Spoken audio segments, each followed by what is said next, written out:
गौतम बुद्ध किसी नगर में जा रहे थे। तभी रास्ते में एक व्यक्ति भागता हुआ आया और गौतम बुद्ध के पैरों में गिर गया और उनसे कहने लगा, महात्मा जी, मेरा मन बहुत अशांत रहता है। अब आप ही कोई मुझे रास्ता बताएं मन को शांत करने का।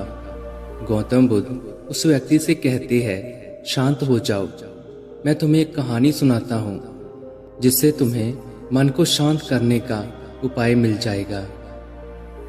एक राज्य में एक राजा रहता था जिसका मन बहुत अशांत रहता था। वह कई प्रयत्नों के बाद भी अपने मन को शांत नहीं कर पा रहा था। वह अपने महल में बड़े बड़े विद्वानों को बुलवाता है और उनसे उपाय पूछता है। सभी लोग कई उपाय बताते हैं लेकिन कोई उपाय काम नहीं करता।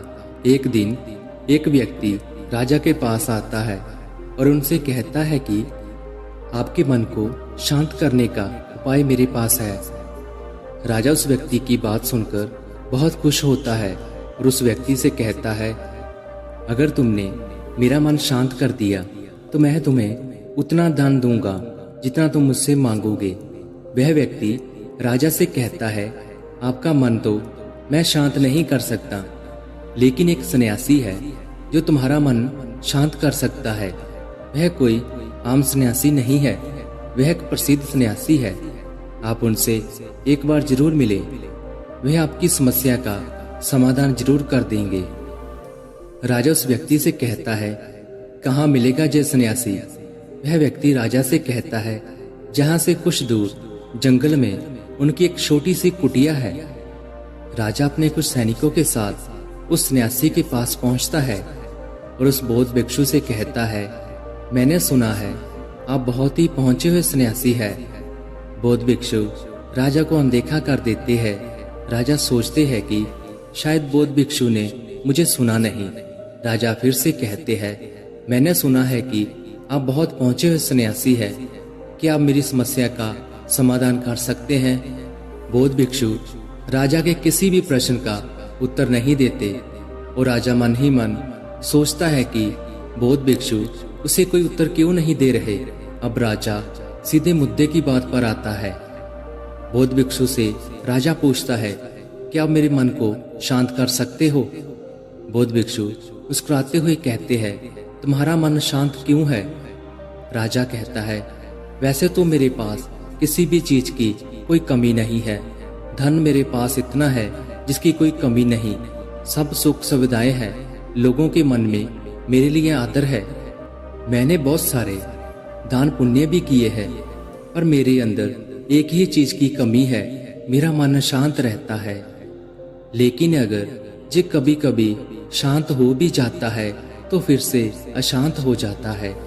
क्या आप मेरे मन को शांत कर सकते हो? मैं बड़ी उम्मीद लेकर आपके पास आया हूँ। बाकी तो मैंने सभी उपाय कर लिए, बस आप ही मेरी अंतिम आशा हो। बौद्ध भिक्षु उस राजा से कहते हैं, बिल्कुल, मैं तुम्हारे मन को शांत कर सकता हूँ। राजा बहुत खुश होता है और कहता है कि उसके लिए मुझे क्या करना होगा। बौद्ध भिक्षु मुस्कुराते हैं और कहते हैं, कल सुबह तुम मेरे पास आना और ध्यान रहे अकेले ही आना। राजा कहता है, ठीक है, मैं कल सुबह आपके पास आ जाऊंगा। बौद्ध भिक्षु कहते हैं कि एक बात और, तुम अपने अशांत मन को अपने साथ लाना। राजा चौंक जाता है और अपने मन में सोचता है कि ये क्या कहा बौद्ध भिक्षु ने। राजा बौद्ध भिक्षु से कहता है, आपने क्या कहा, एक बार फिर से कहिए। बौद्ध भिक्षु कहते हैं, तुम कल सुबह जल्दी आना और अपने अशांत मन को साथ में लाना। कहीं ऐसा ना हो कि तुम उसे अपने महल में ही छोड़ आओ। राजा सोचता है, क्या ये कोई पागल व्यक्ति है? लेकिन उस राजा के पास और कोई विकल्प नहीं था, इसलिए राजा ने सोचा एक बार प्रयास कर ही लेते हैं।